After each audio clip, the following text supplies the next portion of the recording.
PM Modi ने RSS की तारीफ तो बिफरे असदुद्दीन ओवैसी, इसे स्वाधीनता संग्राम का अपमान करार दिया। प्रधानमंत्री नरेंद्र मोदी ने भारत के 79वें स्वतंत्रता दिवस के मौके पर शुक्रवार को लाल किले की प्राचीर से अपना भाषण दिया। भाषण के दौरान पीएम मोदी ने राष्ट्रीय स्वयंसेवक संघ का जिक्र किया और उनकी तारीफ की। इस पर एआईएमआईएम के प्रमुख असदुद्दीन ओवैसी बिफर गए। उन्होंने इसे देश की आज़ादी की लड़ाई का अपमान करार दिया। ऑल इंडिया मजलिस-ए-इत्तेहादुल मुस्लिमीन के प्रमुख और हैदराबाद से लोकसभा सांसद असदुद्दीन ओवैसी ने शुक्रवार को सोशल मीडिया प्लेटफॉर्म एक्स पर एक पोस्ट किया।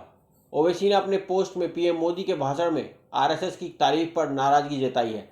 उन्होंने कहा, स्वतंत्रता दिवस के भाषण में राष्ट्रीय स्वयंसेवक संघ का महिमा मंडन करना आज़ादी की लड़ाई का अपमान है।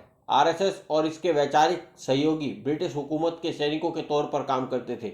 उन्होंने कभी भी स्वतंत्रता संग्राम में हिस्सा नहीं लिया और उन्होंने महात्मा गांधी से उतनी नफरत की जितना उन्होंने कभी अंग्रेजों का विरोध भी नहीं किया।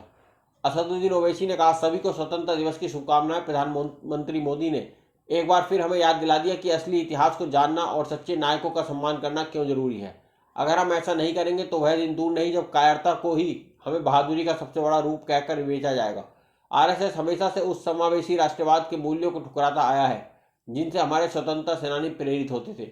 उन्होंने कहा, हिंदुत्व की विचारधारा बहिष्कार करने में विश्वास करती है और यह हमारे संविधान के वास्तविक मूल्यों के उलट है।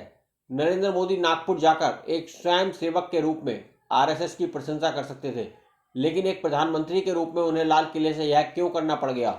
उन्होंने कहा, चीन आज भी हमारा सबसे बड़ा बाहरी खतरा है, लेकिन उससे भी बड़ा खतरा भीतर ही मौजूद है और वह वही नफरत और बंटवारा है जो संघ परिवार फैलाता है।